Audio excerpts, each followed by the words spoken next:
la inconclusa reforma agraria de López Pumarejo. Cuando se presentó el apartado rural del Acuerdo de Paz de 2016 y cuando en 2022 fue presentado el informe final de la Comisión de la Verdad, se invocó un momento muy lejano para los debates cortoplacistas de nuestra opinión pública, el agridulce intento de reforma agraria impulsado en 1936 por el gobierno de Alfonso López Pumarejo. Fue una política que pretendió afrontar la desigualdad en la que se encontraba el campesinado colombiano al empezar el siglo XX, pero cuyos aplazamientos y efectos parecen haberse prolongado hasta principios del siglo XXI. Mi primer gobierno tomó la iniciativa de proponer al Congreso Liberal la enmienda constitucional. Y entonces se vio fácilmente cómo no era cierto que los voceros del liberalismo estuvieran tan distanciados filosófica y jurídicamente del pensamiento original de 1886 como parecían estarlo o creerlo. La reforma de 1936 fue una refriega indecisa entre la audacia y la cautela. Solamente en lo relativo a la libertad de enseñanza y de conciencia rompió, como se dijo con frase afortunada, una vértebra del estatuto. La crisis del campo hace un siglo. A pesar de la amplia presencia de pequeños propietarios en zonas de colonización y en buena parte de las prósperas zonas de producción cafetera, hace 100 años no existían garantías legales para numerosas comunidades del campo colombiano, principalmente arrendatarios, trabajadores o vecinos de las haciendas, no eran libres, afirma de forma tajante el informe de la Comisión de la Verdad sobre la cuestión agraria. Para la década de 1920 el país experimentaba un tránsito pleno a una economía capitalista que abriría las puertas a la estabilidad política y económica, pero también a conflictos entre latifundistas y familias que buscaban incorporarse al prometedor milagro del café. Fueron años de invasiones de tierras colindantes a las grandes haciendas o de colonos que expandían la frontera agrícola para luego verse despojados de su nuevo pedazo de tierra por vacíos legales y el despotismo de hacendados, notarios y jueces. El ejercicio pleno de la ciudadanía estaba en entredicho en un país donde todavía la mitad de su población adulta no sabía leer ni escribir, y donde el acceso a la salud y la educación era enormemente limitado en las zonas rurales. Eran tiempos donde se sufría la represión del régimen conservador a los crecientes movimientos obreros, campesinos e indígenas, pero donde también se formaron los primeros sindicatos agrarios y algunos focos políticos que simpatizaban por el socialismo revolucionario.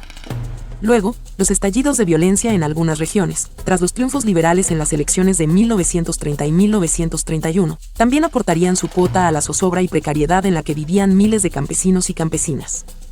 Para entonces, el gobierno de Enrique Olaya Herrera, 1930 a 1934, intentó arbitrar en estos conflictos. La Ley 83 de 1931, que legalizaba la actividad sindical, también benefició a las organizaciones campesinas, mientras que en 1933 se impulsaría el primer intento por beneficiar legalmente a los colonos, reconociendo su derecho a ocupar tierras baldías y ociosas, el cual fue derrotado por los congresistas del conservatismo y la derecha liberal.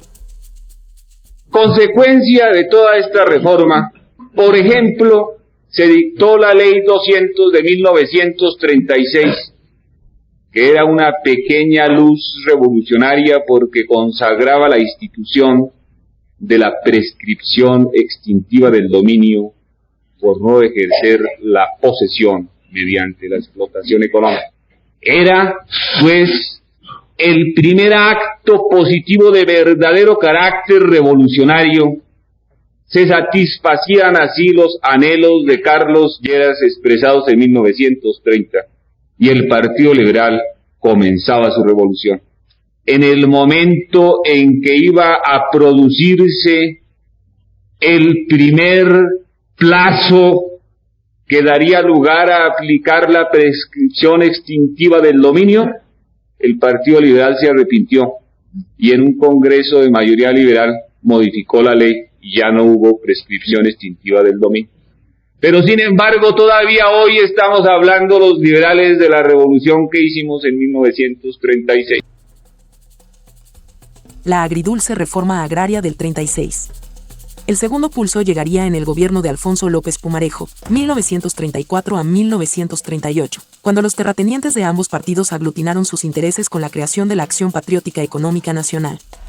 Al mismo tiempo, los conflictos por la propiedad de la tierra tendrían un intento de resolución en 1936, en un Congreso integrado exclusivamente por liberales, pues el Partido Conservador había decidido valerse de la abstención como estrategia opositora. El balance de la Ley 200 de 1936, nacida de este debate, era ambiguo para el campesinado. Por un lado, establecía la presunción de que un predio ocupado por un particular no era baldío, alentando a terratenientes la explotación de terrenos incultos colindantes con sus propiedades para que estos no fueran colonizados, e incluso pudiendo expulsar legalmente a antiguos colonos de esos mismos terrenos. Sin embargo, el campesinado aprovechó muy pronto que esa misma ley consagraba la función social de la propiedad, al igual que interpretaron en su beneficio aquella misma consideración de que explotar un terreno presumía su propiedad sobre el mismo. Así se abrió paso a un periodo breve de titulaciones de tierras y adjudicación de baldíos que sería subrayado por los defensores de la Revolución en Marcha de López Pumarejo, al tiempo que las masas urbanas y rurales lograban acceder a derechos políticos y sociales anteriormente vedados. Los nuevos tiempos prometían resolver un conflicto agrario que amenazaba el sueño de una sociedad pacífica y democrática. Sin embargo, pronto llegaría el freno a esa resolución del drama del campesinado. La pausa de las reformas sociales que caracterizó el gobierno de Eduardo Santos, 1938 a 1942, desaceleró la titulación y la Ley 100 de 1944 impulsada por el segundo gobierno de López, 1942 a 1945, le dio más tiempo a los latifundistas para hacer productivas las tierras incultas, lo cual en la práctica volvía a ponerle trabas a los colonos.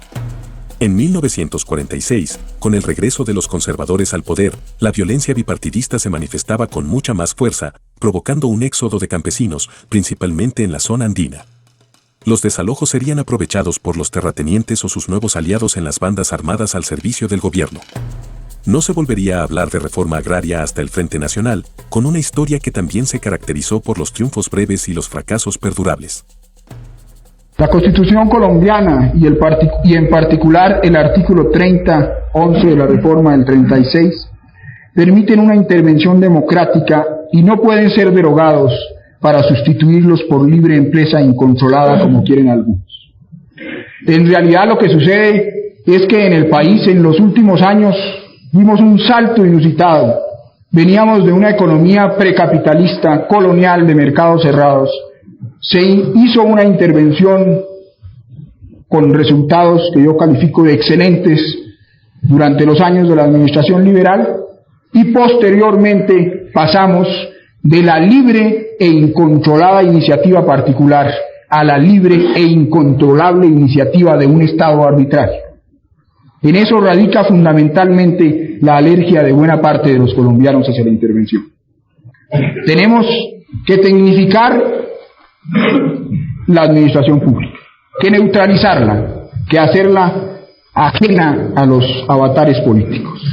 Hay que obtener un gradual debilitamiento de la desigualdad industrial y agrícola. Hay que decidir en el futuro qué actividades industriales y agrícolas han de desarrollarse en las distintas regiones del país a fin de poder hacer mayor y mejor uso de nuestros recursos naturales. Hay que elevar el nivel de vida de los colombianos. Hay que utilizar el sistema de los impuestos como redistribución del ingreso nacional.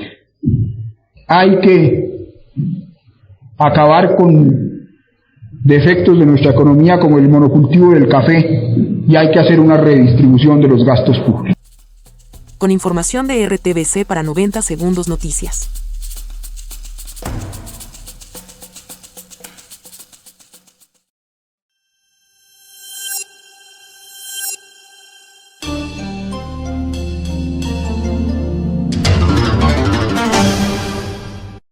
Si te gustó escuchar este artículo, suscríbete a nuestro canal, 90 Segundos Noticias. Recuerda, activar la campanita, darle compartir y dejarnos tu comentario. Gracias.